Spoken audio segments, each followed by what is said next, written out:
Like my play, For a Truth Is, how millennial culture is impacting the theater. The sweet smell of the aged velvet seats accompanies the soft, rhythmic chatter of the audience. The orchestra and the actors gradually begin their warm-ups. Their arbitrary notes and outlandish voices echo through the warm air.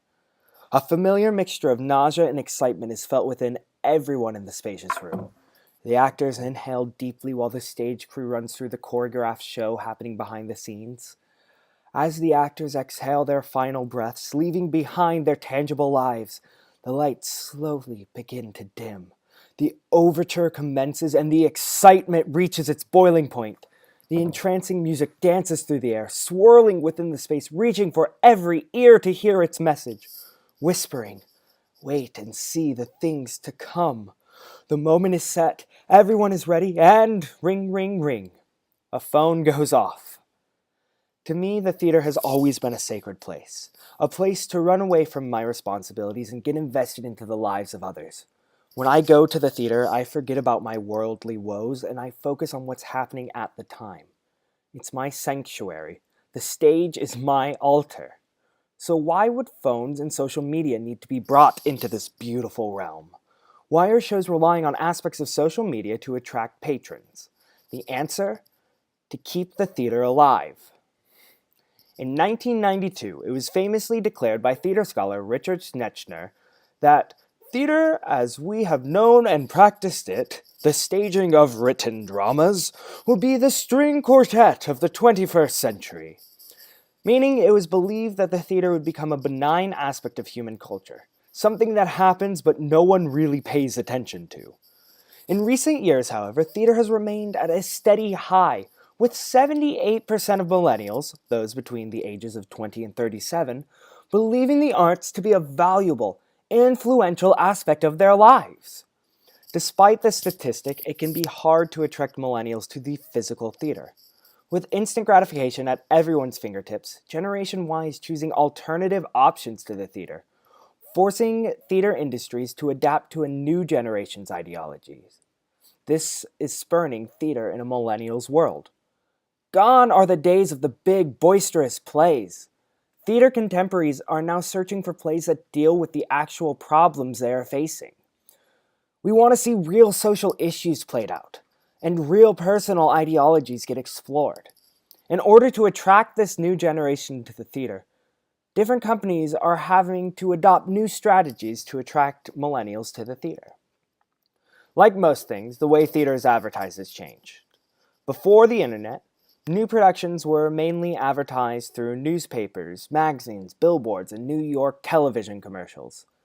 Now, people, especially millennials, mainly receive information about Broadway productions through the internet. People will like, follow, or search for pages of Broadway productions, Broadway stars, or theater-related things in general. They'll also visit websites such as Playbill.com, BroadwayWorld.com, and Broadway.com. And with where technology is at, advertisements seen all over the web will be catered to their own theater searches. Personally, this is how I get the majority of my information about productions. My Facebook mainly consists of Broadway news sources, allowing me to see all of the up-and-coming productions. Not to mention, many of the people I follow on social media are also avid theater fans. A good portion of my news come from their pages. Through the use of sharing articles, more and more people are exposed to this theatrical world.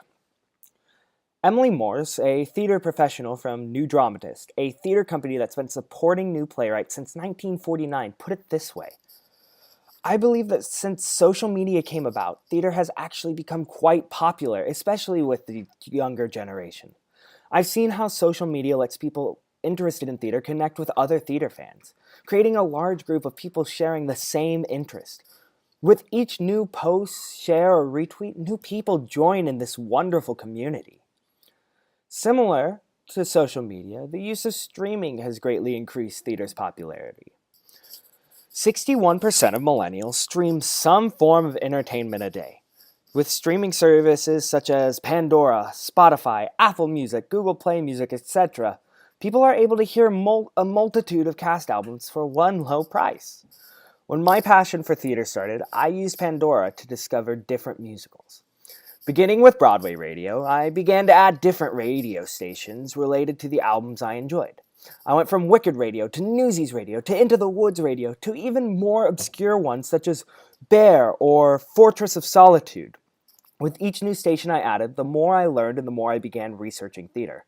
Many of my friends were introduced into theater in the same fashion. Here's what my best friend and fellow theater major Allison said when she was asked how she was introduced to Broadway.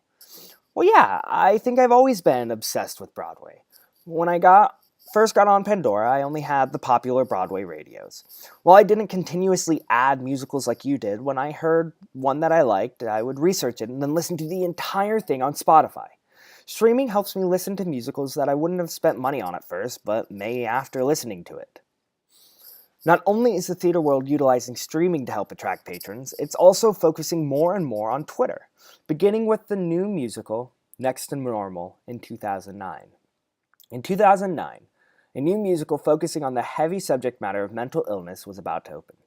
Knowing that it was not typically something most people would strive to see, the producers turned to a company called Situation Interactive, an advertisement agency. Situation Interactive knew that Twitter had proven to be a useful tool to market live experiences, so why would it not work for Broadway? The company devised a plan to get the musical out there for the world to see. They had the book writers recreate the story of Next to Normal on Twitter without using any words or lyrics from the script. In 6 weeks, they had gained over 1 million followers and even penned a new song with help from their followers. The production ran for 3 years, won a Pulitzer Prize for Drama, and received 11 Tony nominations. Many even claim Next to Normal as being one of the strongest musicals ever written within the past 10 years. Without the use of social media drawing people towards it, this production probably would not have lasted nearly as long. The extra advertisement and word of mouth made it a musical that many hold dearly. With the success seen by Next to Normal, many shows took to Twitter. While they don't retell the story like Next to Normal did, they utilize it in different ways. Many shows hold social media lotteries and drawings for ticket prizes.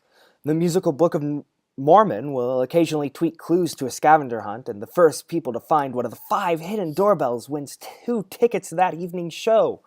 Hamilton has created a whole app with exclusive content and an easy way to enter its lottery. Many other shows tweet things like, retweet this to be entered into a drawing, or complete these lyrics to win a prize. When Something Rotten was on Broadway, it held a contest in which it had followers recreate musicals using food puns. I tried to win a cast album with my tweet, a light in the pizza, as opposed to a light in the piazza. Additionally, Next to Normal ushered in a new interest into the type of productions that millennials are attending. It has been asserted in the Wallace Foundation study, Building Millennial Audiences, Barriers and Opportunities, that millennials are searching for scripts to make them feel transcendent.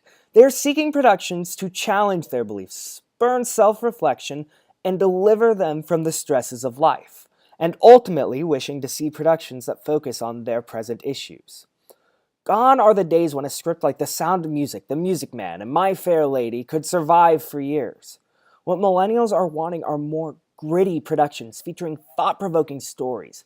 Millennials want to see characters dealing with the same issues they are. They want to relate on a spiritual level to the characters we are watching and see how they handle this situation. Rachel Griffin, the composer and writer currently workshopping a new production, had this to say. What I've seen in my short existence as a composer and playwright is that the deeper the story, the better. When we first began workshopping We Have Apples, her original musical, it was somewhat lighthearted. I had ended it with a happier ending that I now know was just not realistic for the show. At our talkback, one of the main focal points for the show is that it wasn't real enough. I remember one person's quote very clearly. Mental illness is messy. What you have got is good, but it's too clean. You need to take the leap to be dark because that's what it is. From then I've reworked it and reworked it to where it is now. And it's pretty dark. Because of this, musicals and plays coming out now are playing into this new ideology. Take the revival of Bear, a pop opera. When Bear first came into fruition in the late 90s, it was perhaps too contemporary for its time period, featuring the heavy subject matter of religion and sexuality. Since its first incarnation, Bear has been produced mainly at colleges with sporadic contemporary theaters. However, it went through a major change in 2012. With the ushering in of a new generation, the musical was changed to address the issues of gay marriage, bullying, and the spike in suicide among LGBT individuals. The creators described the revised production as being more about the collective experience of these kids and the idea of expressing yourself. As a teenager, you want to break out and be yourself, but you don't quite know who you are yet. One of the largest additions to the script was the focus on the effects of social media on these characters.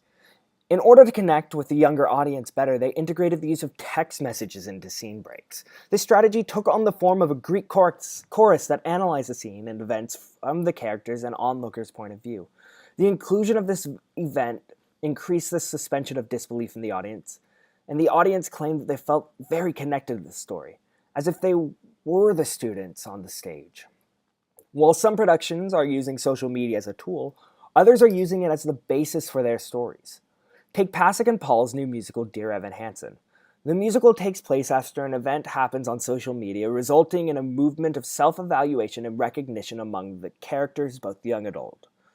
The most powerful aspect of this musical is simply the relatability of it. It is a story that expounds not only on the struggles of being a teen, but on the hardships faced by all individuals, touching on aspects of anxiety, depression, grief, parenthood, and even minor aspects of classism.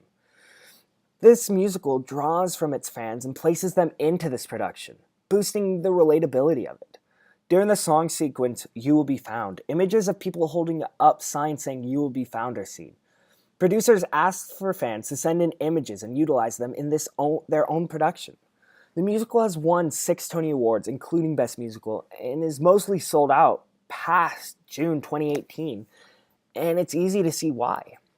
A millennial writer for the college blog website, The Odyssey, relayed why she loves the musical in her post, Why Dear Evan Hansen is the most important show on Broadway, stating that writers don't lie and promise us that everything is automatically fixed forever. They leave us knowing that he's trying, which is way more realistic. And another blogger states, we've all been Evan Hansen. We've all been that kid that was left out. We've all been the kid on the outside, always looking in. Dear Evan Hansen is our anthem, and it shows us that through it all, it will get better. This production connects to millennials in that it allows for us to recognize that we are not alone in these struggles. It spurns the self-reflection that we are craving. As you can see, the theater has adapted to the millennial generation in amazing ways. But what can we do to be sure it survives? First, respond to all of their hard work. Go see the shows, turn off Netflix, and experience the theater. Secondly, share your experience on social media, along with interacting with the different productions. Let them know how much you loved it. And finally, word of mouth is the best way to attract people to performances, so let your passion for the arts be known. The addition of social media and millennial culture has changed the face of theater as we know it today. However, it will always resonate with people the same way theater always has. It allows for us to escape our lives and enter the imaginary lives of others. Despite changes in the way theater is approached, extinction is never going to come. As long as stories are being made, theater will survive. As long as advertisers continue to adapt to new technologies and we respond to them, then theater will continue to thrive even past our lives.